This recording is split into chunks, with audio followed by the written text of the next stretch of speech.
အရခညီကိုခြေတန်းအပုတ်ခံရတယ်ဆိုရဲစိတ်ခံစားချက်တဘောမဟုတ်ရင်တောင်မှကျွန်တော်ရဲ့မိသားစုဝင်နေတေးနေပြီအဲ့ဒီကောင်လေးကသူတို့အိမ်မပြန်ရတော့ဘူးလို့ဒီကောင်လေးငကိုတွေကသူတို့ကိုသူတို့လည်းတီးပြီးသွားလိုက်ပြီအမှရှေ့ရောက်ပြန်တော့လည်းပဲငါတို့ရှေ့တန်းရောက်ရင်အရခတက်တော့အေဘက်ကိုအလင်းဝင်မယ်ဆိုပြီးတော့အချို့ဆုံးဖြတ်ကောင်းလဲဆုံးဖြတ်ထားတာလည်းရှိပါလိမ့်မယ်ဒါပေမဲ့အခုစစ်စစ်ရေးကပြပြတသားကျွန်တော်တို့ချိန်မုံနေတဲ့အချိန်ခါတိုက်ပွဲတွေကြားထဲမှာနောက်ကျတဲ့ဆုံးဖြတ်ချက်တွေကြောင့်မွေးငါဖြစ်သွားတဲ့ကောင်တွေအများကြီးရှိတယ်ဆိုတော့ကျွန်တော်ပြောသလိုပဲအခတ်တက်တော့အေး2026အခုဒီနှစ်ထဲမှာပဲသူတို့ရဲ့ဘိုးဘွားတွေသူတို့ရဲ့ဘိုးဘေးတွေဆုံးရှုံးခဲ့ရတယ်အနစ်နာခံခဲ့ရတယ်ပိဆက်ခဲ့ရတယ်သူတို့ရဲ့အရခမြေကိုတော့သူတို့တွေအပီးတက်တိုက်ခိုက်သိမ့်ပိုက်ဖို့ဆုံးဖြတ်ပြီးသွားပြီဆိုတော့ဒီလိုမျိုးကျွန်တော်တို့ဆုံးဖြတ်ချက်ကလည်းကျွန်တော်တို့ရခိုင်သူရခိုင်သားတွေအားလုံးကြောင့်လည်းဖြစ်ပါတယ်ခုဆိုရင်အရခတက်တော့အေဟာကြောက်ဖြူစစ်တွေစစ်မနာပြင်အကုန်လုံးကိုဖွင့်လာတာဖြစ်တယ်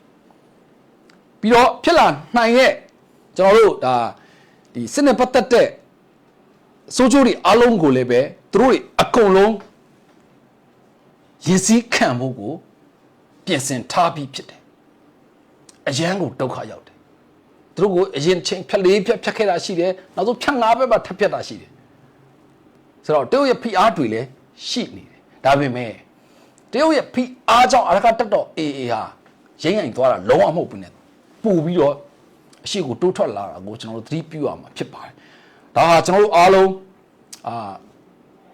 အတူယူရမယ်အချက်တွေဖြစ်ပါတယ်ဟုတ်ပြီပြီးခဲ့တဲ့ရက်ပိုင်းတွင်းမှာလည်းအကတ်တော်အေးပစ်ခတ်လိုက်တဲ့လက်နက်ကြီးကကျွန်တော်တို့ညပရီရေးတဲ့ဌာနချုပ်အတွင်းထဲကိုကျသွားတယ်ဆိုတော့အဆောင်16 18 18 19 20အဲ့ဒီခမ်းမကျဲကြီးတွေကိုကျသွားပြီးတော့အကြမ်းဖက်စစ်ခွတ်တက်ကရာရှိအပါဝင်စစ်ခွေးတော်တော်များများမတာပေါ်ကြွားကြတယ်လို့လည်းကျွန်တော်တင်ပြခဲ့ပြီးဖြစ်ပါတယ်ဗျဟုတ်ပြီဒီလိုတစ်ချင်းနဲ့တစ်ပြိုင်တည်းမှာရှုံးကြီးရှုံးနေတဲ့အကြမ်းဖက်စစ်ခွေးတက်ကကောင်းနေအဓိကကတော့မင်းအွန်လိုင်းပေါ့ဗျာမင်းအွန်လိုင်းက A2 ပေါ်ရရှိထားတဲ့ရခိုင်သမိုင်းဝင်ရှေးအောင်ရကြခေါင်းလောင်းအကြောင်းကိုအစီရင်ခံစာတင်ပြဖို့အတွက်ရှေးအောင်တုတိတနာတွေညွှန်ကြားထားတယ်ဆိုတော့အဲ့ဒီရကြခေါင်းလောင်းမှာအင်ကွက်ရှစ်ကွက်ပါတယ်အဲ့ဒီအင်ကွက်ရှစ်ကွက်ထဲမှာမြေပထဝီပြီးတော့မီးပြီးရင်ရေအာဘောပေါ့ဗျာလေဝါရောအဲ့ဒီအင်ကွက်ကြီးဟာဓာတ်ကြီး၄ပါးနဲ့အတိုက်တစ်ကွက်အခန်းတစ်ကွက်ပုံစံ2မျိုးနဲ့နှစ်ကွက်ကြစီမံပြုလုပ်ထားတာလို့သိရတယ်